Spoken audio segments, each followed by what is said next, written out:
Attentat à Moscou, à qui profite le crime? Vous avez vu les images avant-hier de l'attentat de Moscou où plusieurs dizaines de Russes ont été assassinés par des personnes tantôt d'origine tadjik se revendiquant soi-disant de Daesh. Bon, Daesh, c'est comme Al-Qaïda ou comme n'importe quelle organisation terroriste. En fin de compte, n'importe quel spécialiste en termes de sécurité vous le dira. On ne sait pas vraiment qu'est-ce qu'il y a derrière en fin de compte, et surtout, n'importe qui peut s'en réclamer.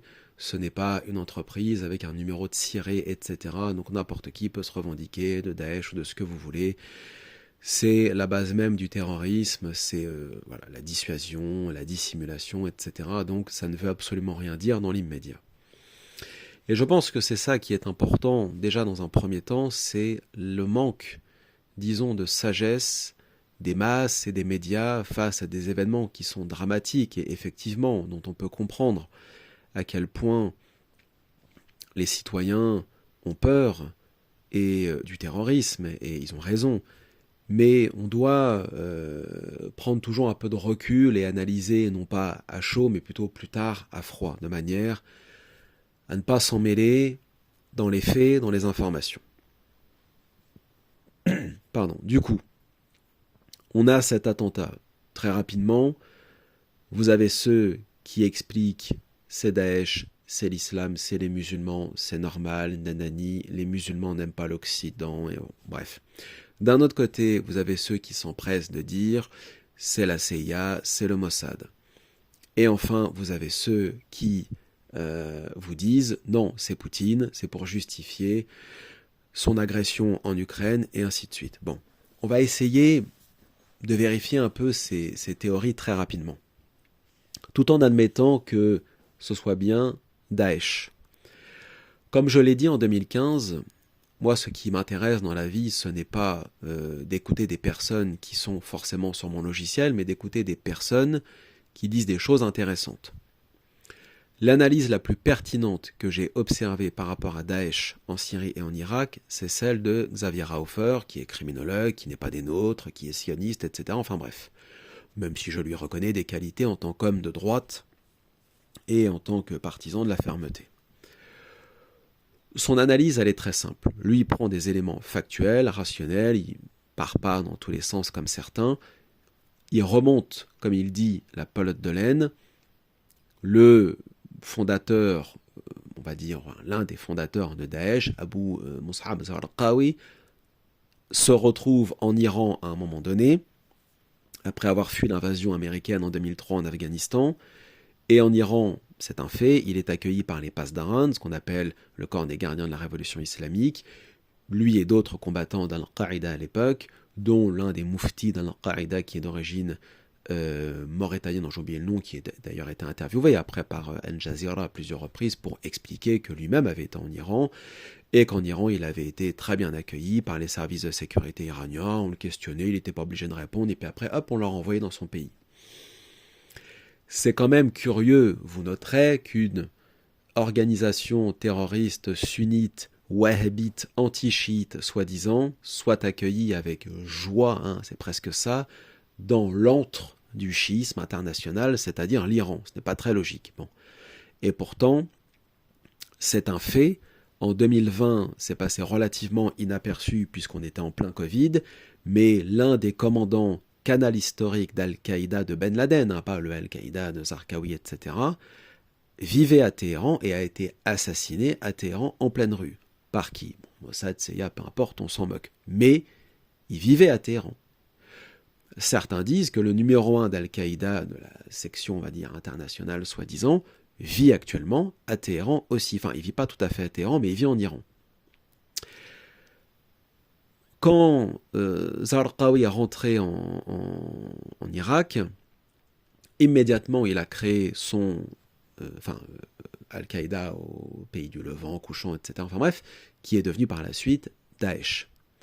Ce Daesh a ciblé principalement et presque uniquement depuis sa création des mosquées chiites, des lieux saints chiites, des bastions chiites, et après s'est retourné aussi contre les sunnites, enfin vous connaissez l'histoire.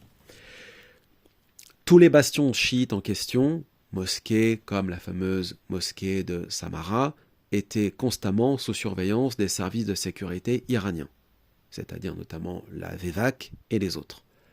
Il est strictement impossible que quiconque commette un attentat comme celui contre le dôme de la mosquée de Samarra où est enterré l'un des imams du chiisme du Haut-Décimain puisse avoir lieu sans être pris par ces services de sécurité et neutralisé. C'était impossible. Bon.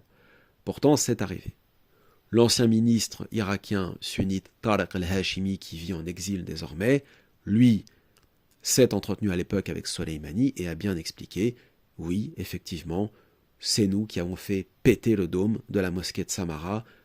L'objectif, c'est de ramener les chiites vers nous, vers l'Iran, les chiites irakiens, eux qui étaient si éloignés de nous depuis toujours. Et oui, nous sommes derrière Al-Qaïda, en gros. Voilà, on pourra toujours dire que Tariq al-Hashimi est un menteur, etc. Mais bon, voilà, nous savons que ce n'est pas un menteur et il y a encore beaucoup de preuves sur le sujet. Si on reste sur Daesh, encore une fois, en Syrie, à quoi a servi Daesh ? Si ce n'est à combattre, neutraliser et liquider à chaque fois tous les chefs rebelles de toutes les factions rebelles syriennes. Que ce soit Ahrar al-Shem, l'armée syrienne libre, Faylaq al-Shem, toutes ces brigades syriennes sunnites plus ou moins proches, tantôt des frères musulmans, tantôt salafistes, tantôt nationalistes, tantôt démocrates, laïcs, ce qu'on veut, ont été éliminés à chaque fois, non pas par le régime, mais par Daesh. Donc ce Daesh, qu'est-ce que c'est ? C'est une voiture bélier en quelque sorte du régime syrien et de l'Iran. C'est-à-dire qu'ils utilisent ces mercenaires pour, tantôt en Syrie, chasser les rebelles. En Irak, c'était pour chasser les insurgés. D'ailleurs, ils s'en sont servis aussi aux côtés des Américains, bien avant la création de Daesh en Irak. On ne va pas revenir sur le sujet, c'est un peu long. Donc, Daesh, canal historique, n'est pas une création du Mossad ou de la CIA comme certains le disent. Ce n'est pas vrai. On va faire une vidéo détaillée dessus, Inch'Allah, et vous verrez bien.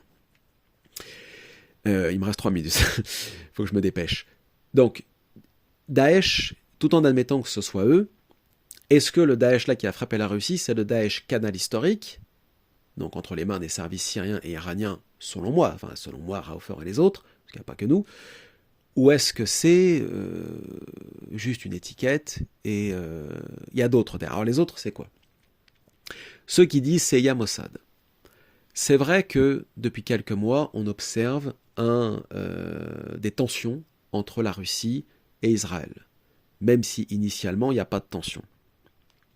Pourquoi il n'y a pas de tension ? Depuis des années, Israël bombarde et liquide tout un tas de combattants chiites, pasdaran, iraniens, etc. en Syrie, devant les services de sécurité russes et devant l'armée russe. La Russie laisse totalement faire, ils s'en foutent. Au contraire, on sait très bien même que les Russes ont trahi les Iraniens en Syrie à un moment donné, après leur victoire contre les rebelles, en donnant des coordonnées et ainsi de suite de combattants iraniens à Israël pour mieux les bombarder au sol avec leurs drones, leurs F-15 et ainsi de suite. Bon. Mais là, la situation est différente. Un certain nombre de personnes en Israël considèrent que la Russie désormais soutient ou aurait joué un rôle le 7 octobre, bon, moi je ne pense pas, mais du moins soutient un certain nombre, disons, de proxys, comme ils disent, Hezbollah, etc., et donc ça justifie désormais qu'un certain nombre de politiques en Israël, d'agents de renseignement, considèrent que la Russie n'est plus un allié, et qu'il faut soutenir l'Ukraine, et qu'il faut aussi, pourquoi pas, comme l'a dit un député du Likoud, Ariel Weitman, si je ne m'abuse, entrer avec Israël dans une coalition contre la Russie en Ukraine et participer à affaiblir et combattre la Russie. Alors ce monsieur est très remonté, Ariel Weitman, puisque dans la vidéo en question, où il était interviewé justement par un média russe RT, il dit la Russie va le payer. La Russie va le payer, la Russie va le payer. On peut considérer, enfin c'est pas on peut considérer, ce sont des menaces. Maintenant, est-ce que ça veut dire que ces gens ont joué un rôle dans l'attentat d'avant-hier ? On ne sait pas. Enfin, est-ce que Poutine a pu commettre cet attentat ? On peut aussi estimer que c'est probable, puisque ça lui permet, ou lui permettrait du moins, de justifier dans sa propagande contre l'Ukraine son intervention là-bas, ses tirs de missiles, ses frappes, etc., etc. Donc après, je vous laisse choisir. Chacun fait ce qu'il veut, moi je ne défends rien, mais voilà, ce sont les hypothèses qui sont mises en avant.